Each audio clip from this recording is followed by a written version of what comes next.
The first transmission came in at 3:47 hours, crackling through static that shouldn't have existed. Control towers across 3 states picked up the same impossible signal. A single F-16 Fighting Falcon, call sign Wraith 7, requesting clearance for emergency landing at Nellis Air Force Base. The problem wasn't the request itself. It was that Wraith 7 had been officially grounded for the past 72 hours, its pilot stripped of flight status, and escorted off base under circumstances that remained classified above most pay grades. Major Elena Vasquez sat in the cockpit of the stolen aircraft, her hands steady on the controls despite the magnitude of what she'd just accomplished. The desert floor rushed beneath her at 300 knots, the early morning darkness broken only by the scattered lights of Las Vegas sprawling in the distance. She'd been flying for 6 hours straight, her fuel reserves dancing dangerously close to empty. But the adrenaline coursing through her veins made exhaustion feel like a distant memory. Nelly's Tower, this is Wraith 7 requesting immediate landing clearance, she repeated into her headset, her voice carrying the same calm professionalism that had earned her a reputation as one of the Air Force's most precise pilots before everything went wrong. I'm declaring an emergency. Low fuel, single engine, requesting priority handling. The response came back hesitant, confused. Wraith 7, this is Nelly's Tower. You are not cleared for this airspace. State your intentions and identification.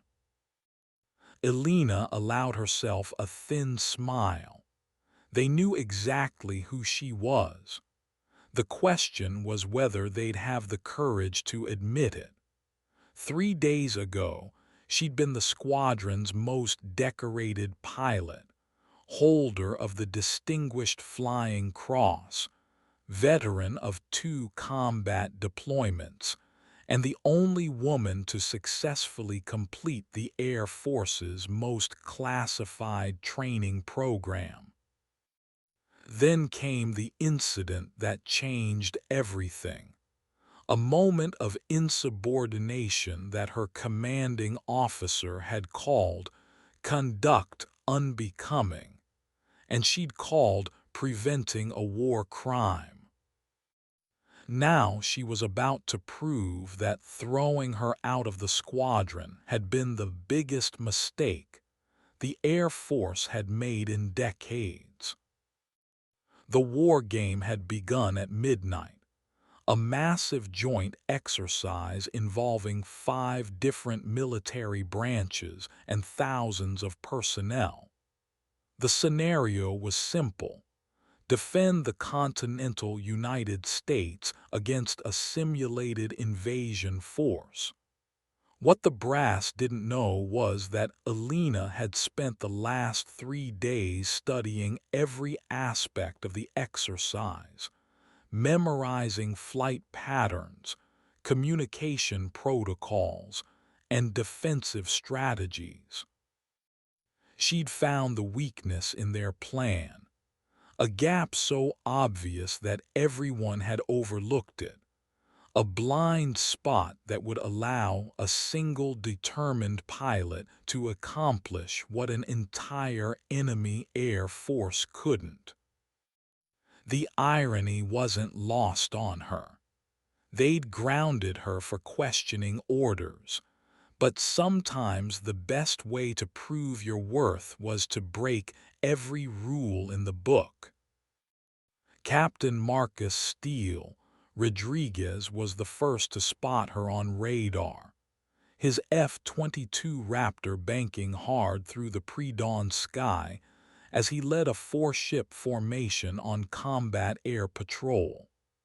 The exercise had been running for 7 hours, and his squadron had successfully intercepted dozens of simulated enemy aircraft, their kill ratio approaching perfection.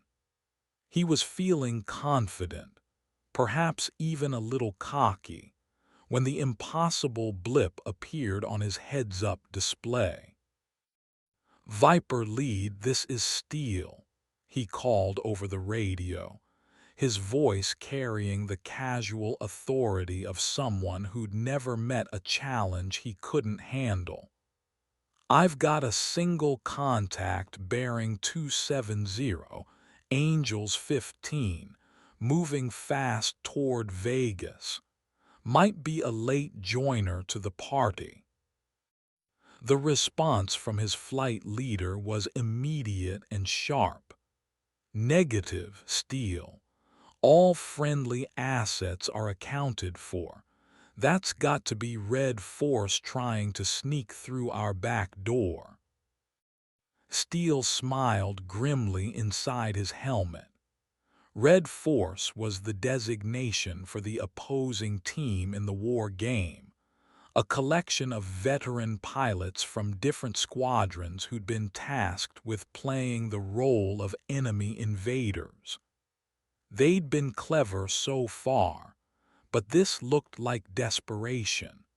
A single aircraft trying to slip through their defensive perimeter, while the bulk of their forces engaged his squadron's attention elsewhere. "Roger that, Viper Lead. Steele flight, come left to heading 270. Let's go introduce ourselves to our uninvited guest." The four F-22s turned in perfect formation, their stealth profiles cutting through the darkness like shadows given form. Steele felt the familiar rush of adrenaline that came with the hunt, the primal satisfaction of a predator closing in on prey. He'd been flying for 12 years, had logged over 3,000 hours in fighters, and had never lost an engagement, real or simulated. This morning wasn't going to be any different. As they closed the distance, Steele began to make out details of the target aircraft. It was definitely an F-16, though something about its flight profile seemed unusual. The pilot was flying low and fast, hugging the terrain in a way that suggested either exceptional skill or reckless desperation. The aircraft itself looked standard except for one detail that made Steele's blood run cold. The tail number was one he recognized. "Viper Lead, this is Steele. I'm reading tail number 77492. That's Wraith 7. The silence on the radio stretched for long seconds before his flight leader responded, his voice tight with confusion and something that might have been fear. "Steele, confirm that tail number. Wraith 7 is supposed to be grounded." "Confirmed, sir. That's definitely 77492, and she's flying like she's got somewhere important to be." The "she" wasn't an accident.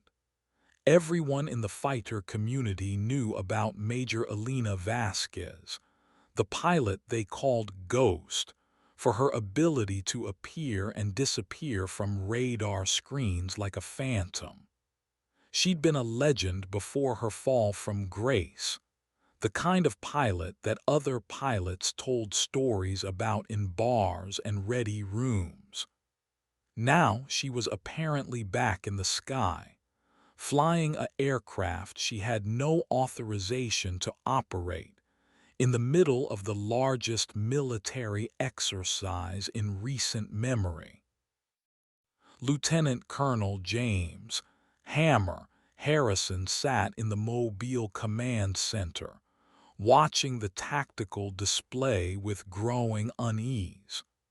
The war game had been progressing exactly according to plan until 7 minutes ago, when an unidentified aircraft had appeared on the edge of their defensive perimeter. Initial reports suggested it was a Red Force infiltrator, but the tail number had changed everything. "Get me General Morrison on the line," he barked at his communications officer, his eyes never leaving the screen. "And I want a full status report on Major Vasquez's current location."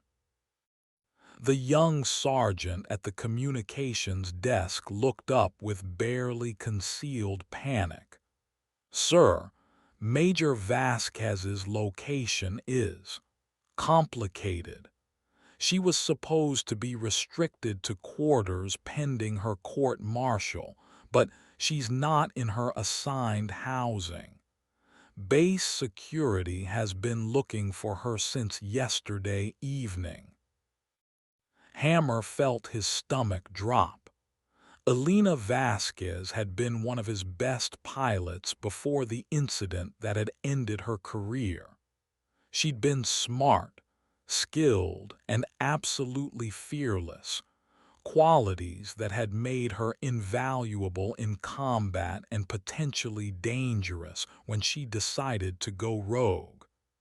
If she was really flying that F-16, then the war game had just become something much more serious. "Sir, I've got General Morrison on Secure Channel 1, the sergeant reported.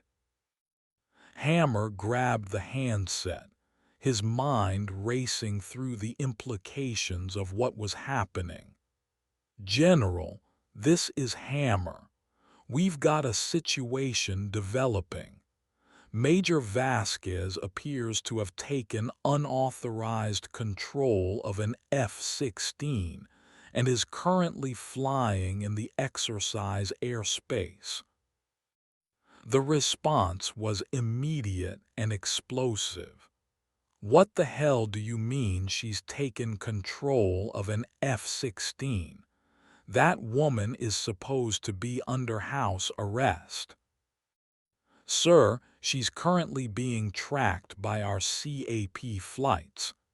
The aircraft is definitely tail number 77492, and the pilot appears to be following some kind of mission profile. She's moving with purpose, not randomly." There was a long pause before Morrison spoke again, his voice heavy with the weight of command decisions. "Hammer, I need you to understand something. Major Vasquez didn't just violate a direct order 3 days ago. She accessed classified intelligence that could compromise national security if it falls into the wrong hands. If she's really flying that aircraft, then this isn't just about a rogue pilot. It's about preventing a potential intelligence breach." The implications hit Hammer like a physical blow. Elena Vasquez hadn't just been grounded for insubordination. She'd been arrested for espionage. Elena could hear the radio chatter increasing in intensity as more aircraft joined the hunt. She'd expected this response, had planned for it, but the reality of being pursued by her former colleagues still sent a chill down her spine. These weren't enemy pilots. They were friends, fellow warriors who'd shared drinks and stories, and the unique bond that came from trusting your life to someone else's skill in the sky. Wraith 7, this is Viper lead. You are ordered to change course to heading 090 and proceed to Nelly's for immediate landing. Acknowledge.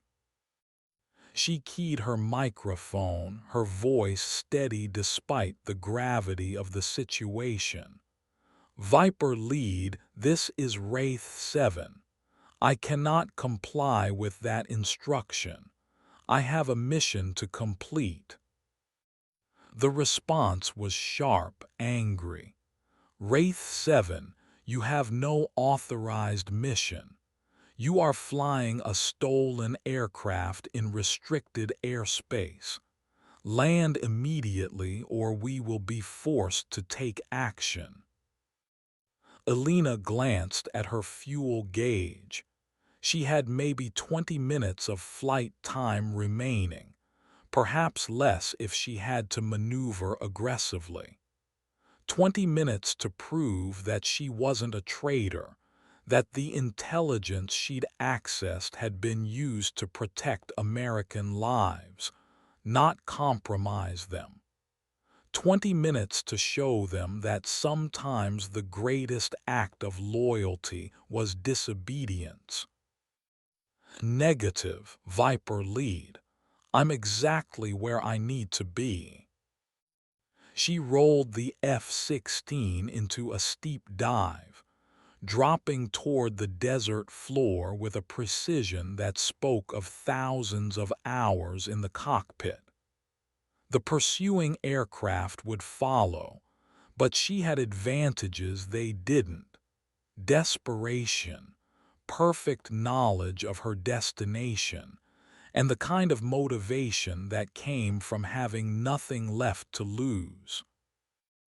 The war game was about to become very real, and Alina Vasquez was going to remind the Air Force why they'd called her Ghost.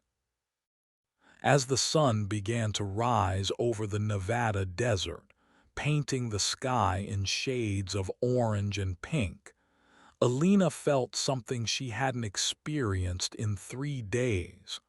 Hope. Not for redemption, not for forgiveness, but for the chance to prove that sometimes the hardest thing a soldier could do was the right thing, even if it meant stealing a fighter jet and taking on the entire United States Air Force. The morning of the incident that would end her career had started like any other.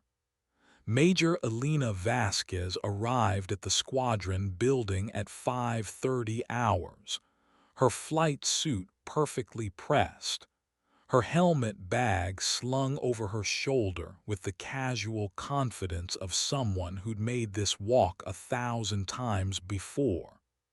She was 32 years old, had been flying fighters for 8 years, and had never felt more at home anywhere than she did in the cockpit of an F-16.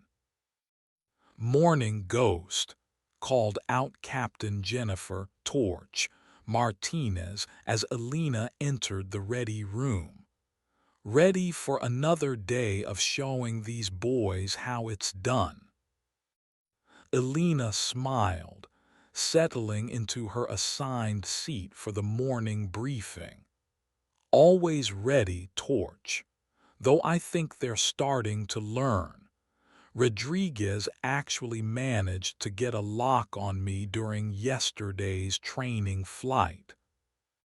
"Progress," Martinez laughed. "Pretty soon they'll be almost as good as us."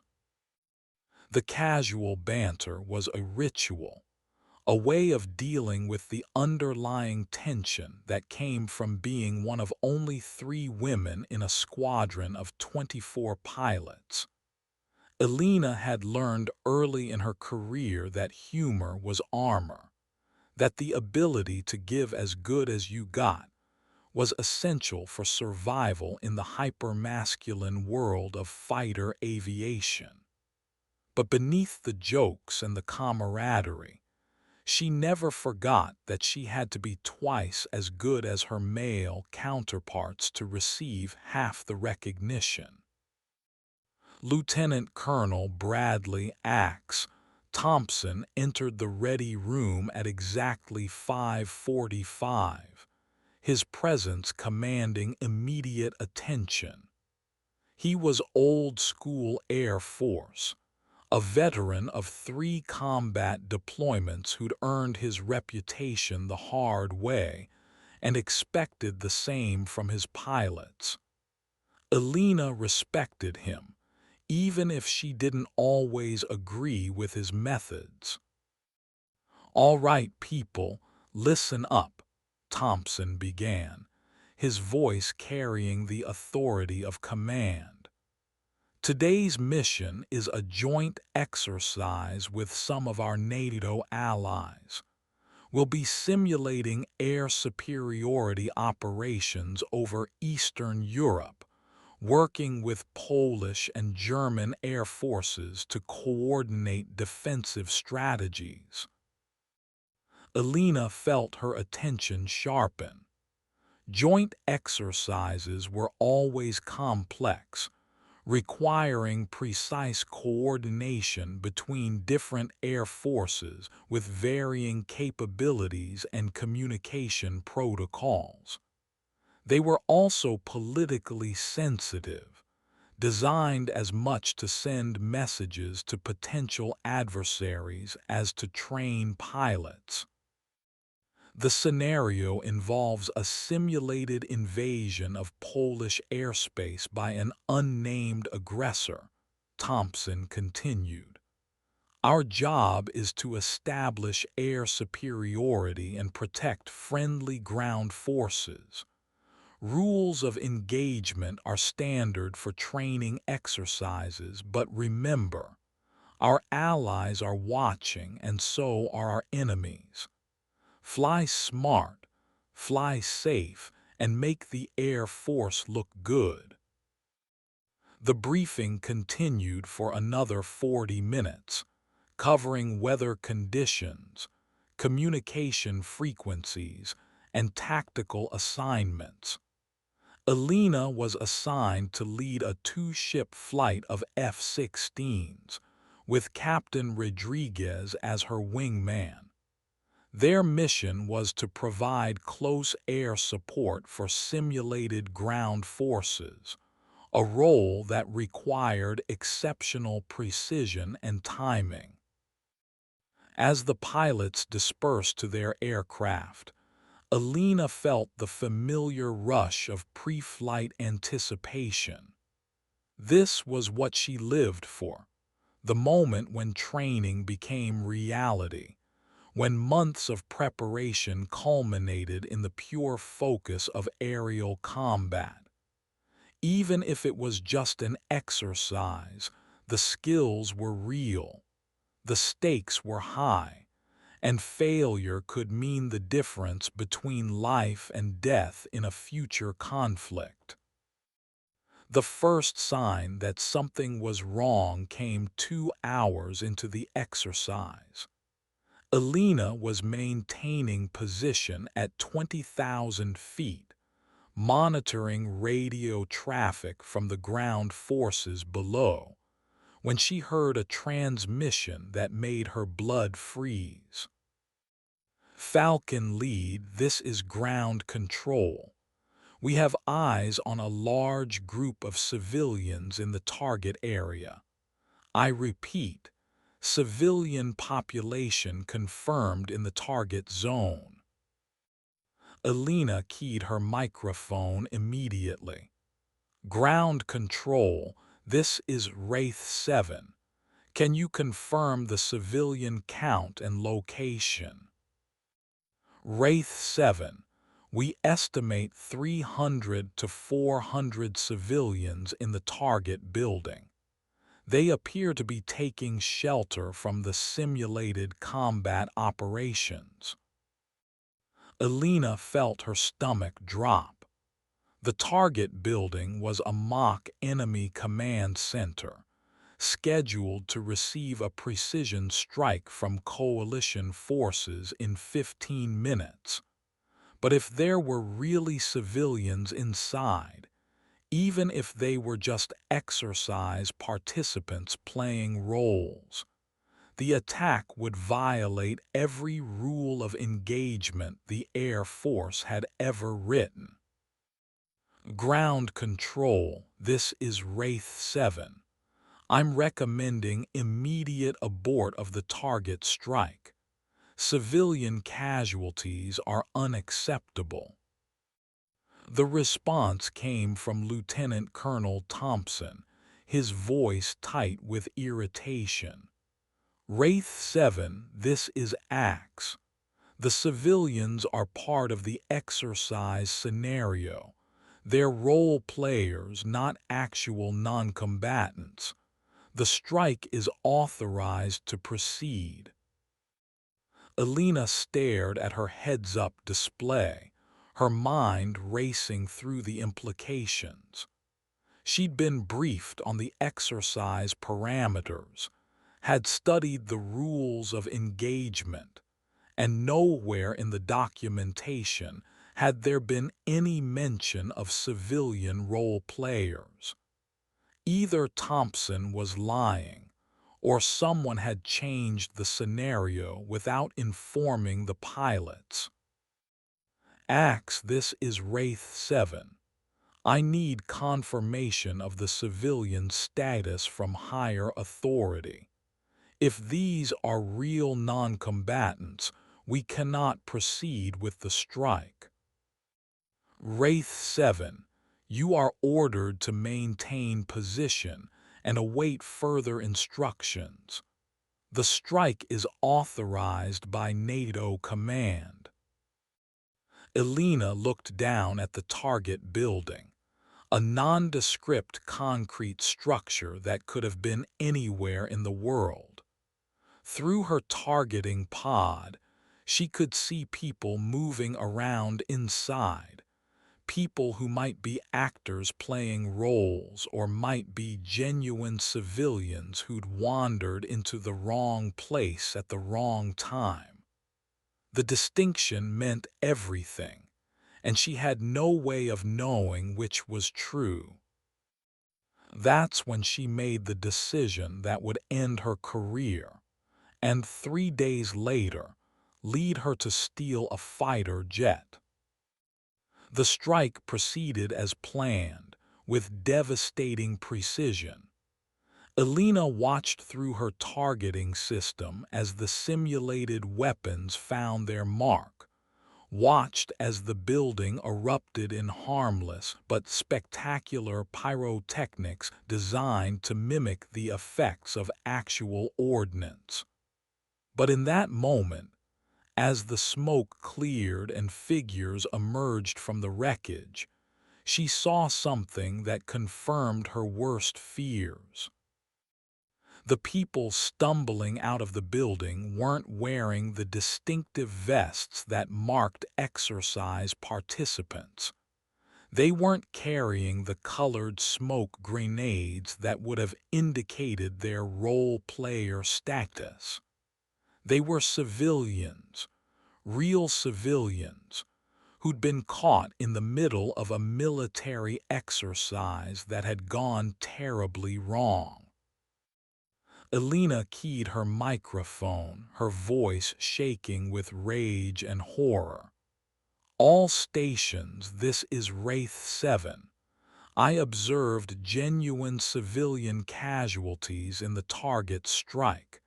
These were not role players. I repeat, we just attacked a building full of actual non-combatants. The radio fell silent for long seconds before Thompson's voice came back, cold and dangerous. Wraith 7, you are ordered to maintain radio silence and return to base immediately.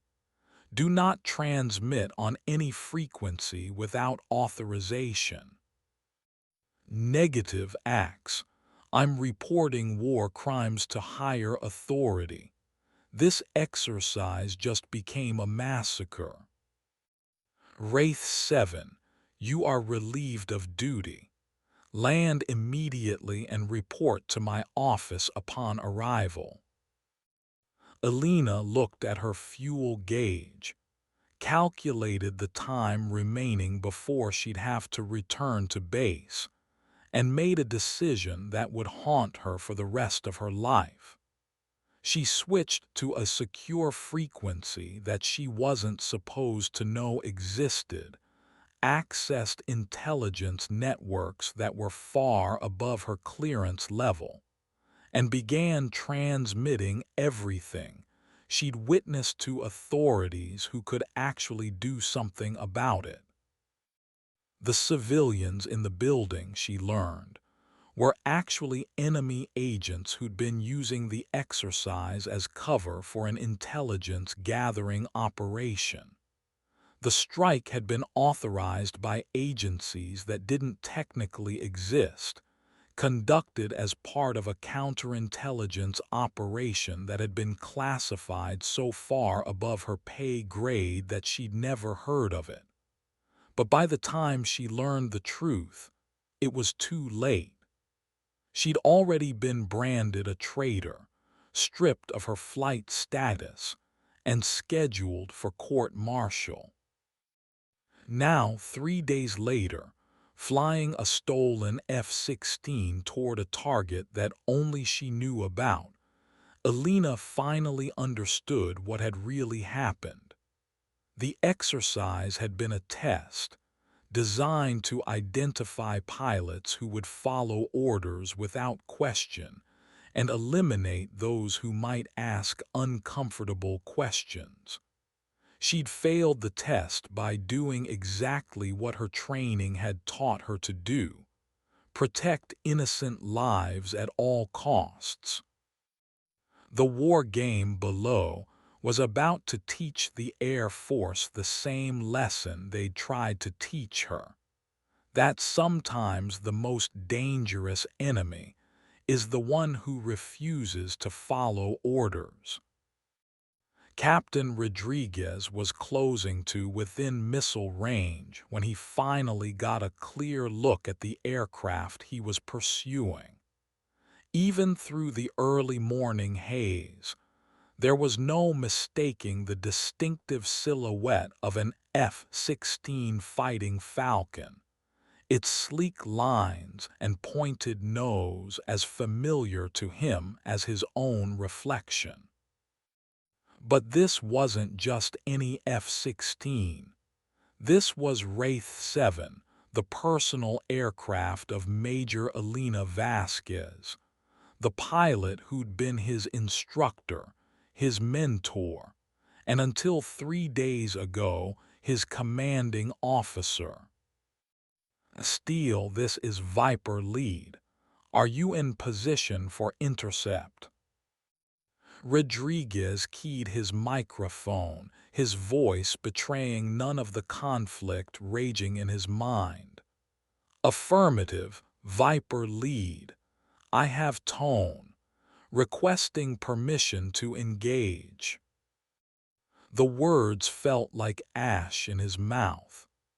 Alina Vasquez had saved his life during a training accident 2 years ago, had pulled him out of an unrecoverable spin when he'd been too panicked to think clearly. She'd spent hours in the briefing room afterward, patiently explaining the aerodynamics of high-alpha flight, making sure he understood not just what had happened but why it had happened. She'd been tough, demanding, and absolutely uncompromising in her standards, but she'd also been fair, fairer than any instructor he'd ever had. "Steele, you are cleared to engage. Simulated weapons only, but I want her on the ground immediately." Simulated weapons. Rodriguez felt a moment of relief that he wouldn't have to actually fire on his former instructor, followed immediately by the realization that Alina wasn't carrying any weapons at all. She was flying a clean configuration, no missiles, no gun rounds, not even external fuel tanks. Whatever she was trying to accomplish, she was doing it without any means of defending herself. Wraith 7, this is Steel. I have you locked up with an AIM 120. You are directed to climb to flight level 200 and proceed to Nellie's Air Force Base for immediate landing. Acknowledge. For a moment there was only static on the radio. Then Alina's voice came through, calm and professional despite the impossible situation she'd created. Steel, this is Wraith 7. I cannot comply with that instruction. I have 18 minutes of fuel remaining and a mission to complete. Wraith 7, you have no authorized mission. You are flying a stolen aircraft in violation of about 50 different federal laws. Land now, or I will be forced to shoot you down. Again, the pause. Rodriguez could imagine Alina in her cockpit, checking her instruments, calculating distances and fuel consumption, planning her next move with the cold precision that had made her legendary. When she spoke again, her voice carried a note of sadness that cut through him like a blade. Steel, remember what I taught you about situational awareness. Look around. Really look. What do you see? Rodriguez frowned, his eyes automatically scanning his instruments and the airspace around him. He was flying at 15,000 feet, 20 miles southwest of Las Vegas, in clear morning air with perfect visibility. Below him, the desert stretched endlessly in all directions, broken only by the occasional road or small town. Behind him, his three wingmen maintained perfect formation, their F-22s invisible to all but the most sophisticated radar systems. Wraith 7, I see a rogue pilot who's about to find out what happens when you steal Air Force property. Look harder, Steel. Look at the big picture. What's the one thing that doesn't belong? Rodriguez was about to respond with frustration when something caught his eye. Far below, barely visible in the morning haze, was a convoy of vehicles moving across the desert floor. They were traveling in tactical formation, maintaining proper spacing and speed, but something about their profile looked wrong. These weren't American military vehicles. The shapes were subtly different, the proportions unfamiliar. Wraith 7, I see a vehicle convoy, but those are Russian BTR-90 armored personnel carriers, Steel. 8 of them, carrying approximately 60 soldiers, heading directly toward McCarran International Airport. They've been moving through the desert for the past 6 hours, using the war game as cover to mask their approach. Rodriguez felt his blood turn to ice. The war game was supposed to be a simulation, an exercise designed to test defensive capabilities without any real threats. But if Alina was right, if there really were Russian forces moving through the Nevada desert, Then the exercise had just become the opening move in an actual invasion. Wraith 7, that's impossible.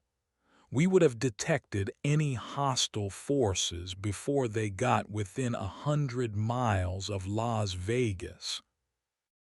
They're using electronic countermeasures, steel.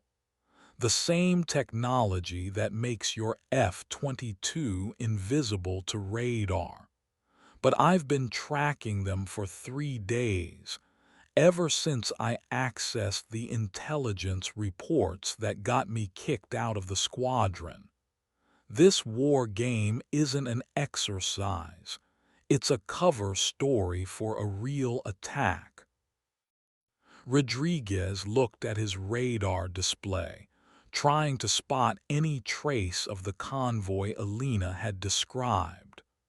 But there was nothing, just empty desert as far as his sensors could detect. Either Alina was lying, or the enemy forces were using technology that was far more advanced than anything the Air Force had faced before. Viper Lead, this is Steele.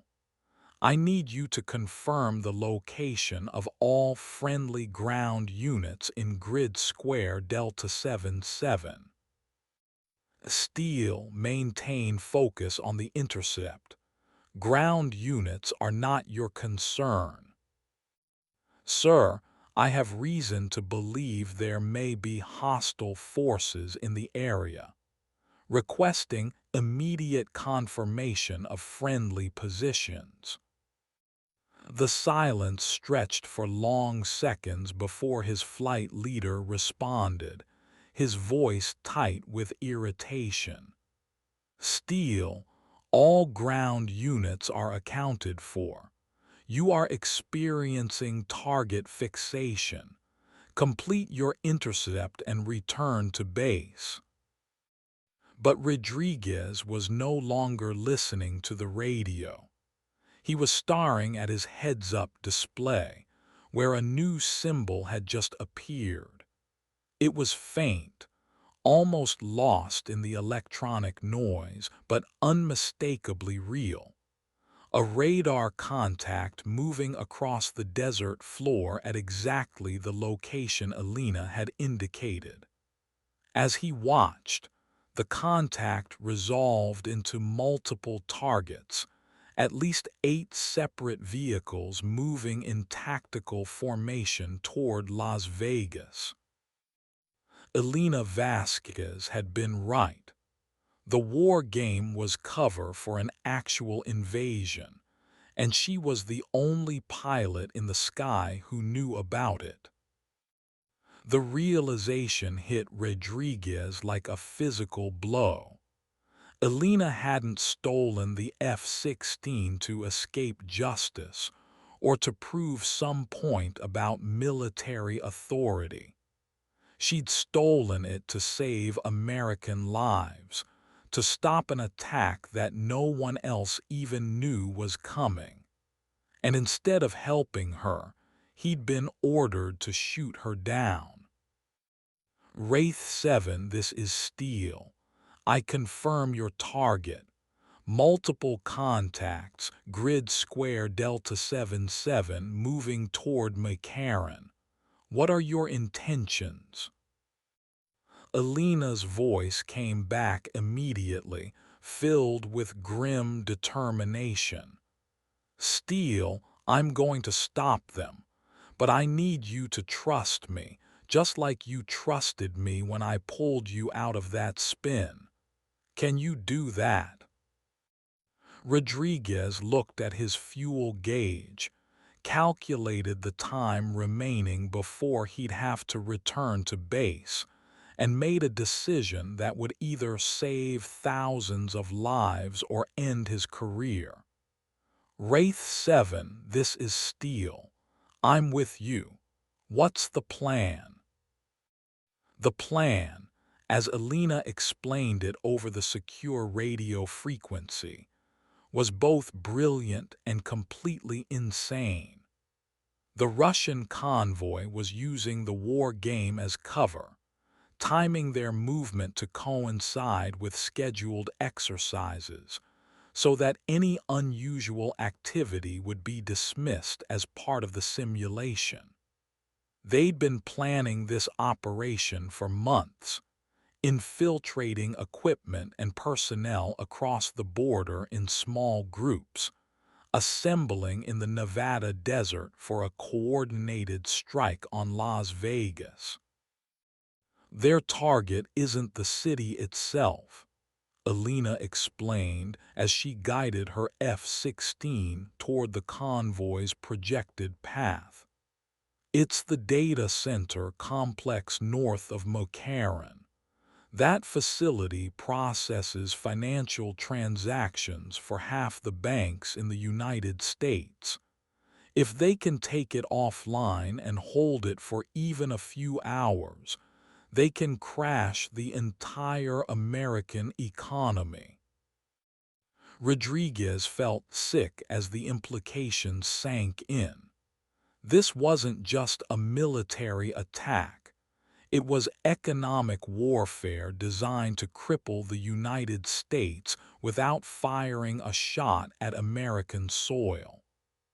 The convoy would take the data center, upload malicious code into the financial networks, and then disappear back into the desert before anyone realized what had happened.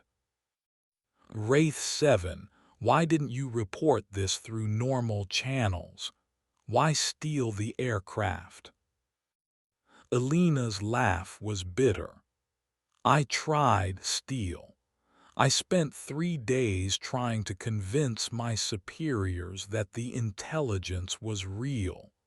They told me I was having a psychological breakdown, that the stress of the court-martial was affecting my judgment. They put me under psychiatric observation and scheduled me for immediate transfer to a desk job in Alabama. But the intelligence was real. The intelligence was real, but it came from sources that I wasn't supposed to have access to. When I tried to verify the threat, I had to use classified networks that were above my clearance level.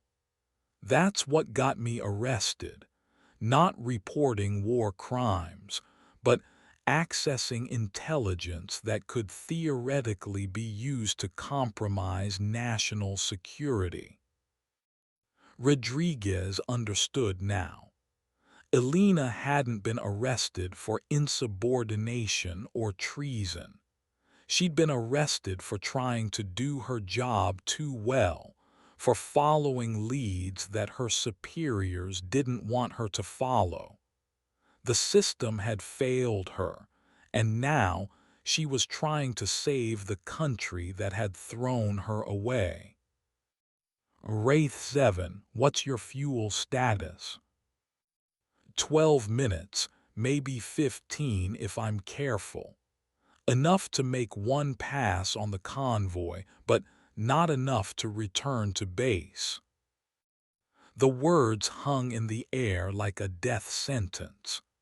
Alina was on a suicide mission, flying a stolen fighter jet with no weapons and no way home, trying to stop an invasion that no one else even believed was happening.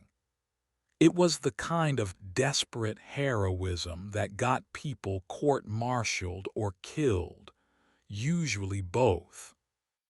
Wraith 7, I can't let you do this alone. I'm coming with you. Negative, Steel. You've got a career to think about, a family to go home to. This is my fight. Rodriguez thought about his wife, his 2 young children, the life he'd built around his Air Force career. Then he thought about the Russian convoy moving through the desert, about the thousands of people who would suffer if the attack succeeded, about the country that had given him everything he'd ever wanted. The choice wasn't really a choice at all. Wraith 7, I'm not asking for permission. I'm telling you that you've got a wingman. For the first time since the pursuit began, Alina's voice carried a note of warmth. Copy that, Steele. Let's go save the world. As the two aircraft dove toward the desert floor, Rodriguez felt the familiar rush of adrenaline that came with combat. But this time was different. This time, he wasn't fighting for medals or recognition or the abstract concept of national security. He was fighting for the woman who'd taught him how to fly, for the country that had given him purpose, and for the simple principle that sometimes the right thing to do was also the hardest thing to do. The war game was about to become very real, and Captain Marcus Rodriguez was about to learn what it meant to be a warrior. Lieutenant Colonel Thompson stood in the command center, staring at the tactical display with growing horror. What had started as a simple pursuit of a rogue pilot had become something much more complex and dangerous. Two of his aircraft were now off the reservation, flying toward an unknown target in the Nevada desert, while radio intercepts suggested that Major Alina Vasquez was claiming to have discovered some kind of enemy invasion force. "Sir, I've got General Morrison on the line," reported his communications officer. "He wants an immediate status update." Thompson grabbed the handset, his mind racing through the implications of what he was about to report. "General, this is Axe. The situation has escalated. Captain Rodriguez has apparently joined Major Vasquez in her unauthorized mission. They're both flying toward Grid Square Delta 77, claiming to have identified hostile ground forces." Hostile ground forces. Morrison's voice was sharp with disbelief. "That's impossible. We have complete surveillance coverage of the exercise area. There are no unidentified units operating in Nevada."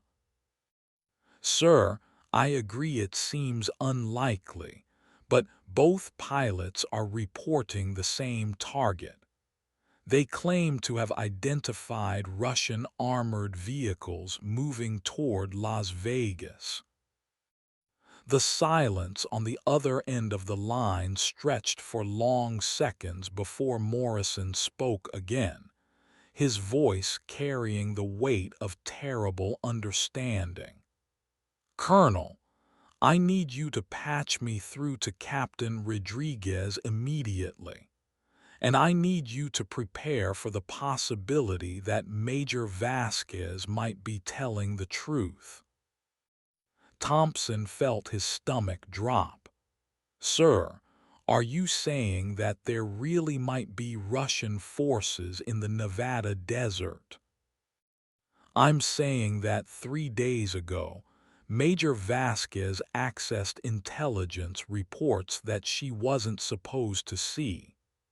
Reports about unusual activity along the Mexican border, about electronic signatures that didn't match any known American or friendly assets. We thought she was paranoid, possibly suffering from stress-induced psychosis. But if she's really found something—" The implications hit Thompson like a physical blow. Alina Vasquez hadn't been arrested for accessing classified intelligence randomly. She'd been following up on legitimate threats, threats that his superiors had dismissed as the product of an unstable mind. If she was right, then the entire exercise had been compromised from the beginning. "General, I'm patching you through to Steele now." Rodriguez's voice came through the speakers, tense with the strain of high-speed flight. "This is Steele, go ahead." "Captain Rodriguez, this is General Morrison. I need you to give me a detailed report on what you're seeing down there."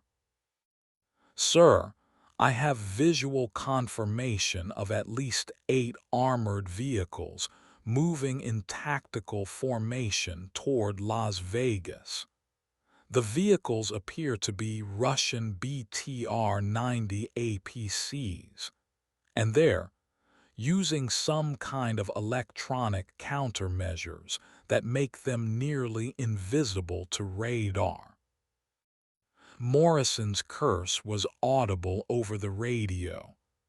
"Captain, I'm authorizing you to engage those targets with all available weapons. This is not a drill. Repeat, this is not a drill. You are cleared to use lethal force against hostile ground units." "Sir, I'm not carrying any weapons. This was supposed to be a war game, not an actual combat mission." The silence in the command center was deafening. 2 American fighters were about to engage a Russian invasion force, and neither aircraft was armed with anything more dangerous than training ammunition. It was a nightmare scenario that no one had planned for, the kind of situation that could start a war or end one, depending on how it was handled. "Steele, what's Major Vasquez's status?" "Sir, she's leading the attack. She's got about 8 minutes of fuel remaining, and she's flying straight toward the enemy convoy." Thompson closed his eyes, trying to process the magnitude of what was happening. Elena Vasquez, the pilot he'd arrested and court-martialed, was about to sacrifice her life to stop an invasion that no one else had even known was coming. And she was doing it in a stolen fighter jet, with no weapons and no support, because the system had failed her so completely that she'd had no other choice. "General, what are your orders?" Morrison's voice was grim.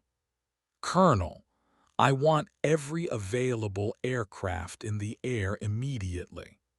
Full combat load, live weapons, cleared to engage any hostile forces in the Nevada desert. And I want a full investigation into how a Russian invasion force got within 50 miles of Las Vegas without anyone knowing about it." "Sir, what about Major Vasquez?" "If she survives this, she gets the Medal of Honor. If she doesn't," Morrison's voice trailed off, "if she doesn't, then we make sure the world knows that she died a hero." Elena could see the convoy now, a line of dark shapes moving across the desert floor like mechanical predators. They were maintaining perfect formation, their electronic countermeasures creating a bubble of invisibility that had allowed them to penetrate deep into American territory without detection. But invisibility only worked if no one knew where to look, and Elena had been tracking them for 3 days. "Steele, this is Wraith 7. I'm beginning my attack run. Stay high and provide overwatch. Wraith 7, you're not carrying any weapons. What's your plan? Elena smiled grimly as she rolled the F-16 into a steep dive. I'm going to ram them, Steel. It's the only way to stop them before they reach the data center. Negative, Wraith 7. That's a suicide mission. Steel, sometimes suicide is the only option left. Those vehicles are carrying enough firepower to take out half of Las Vegas, and they're less than 30 minutes from their target. If we don't stop them now, thousands of people are going to die. Rodriguez, watch.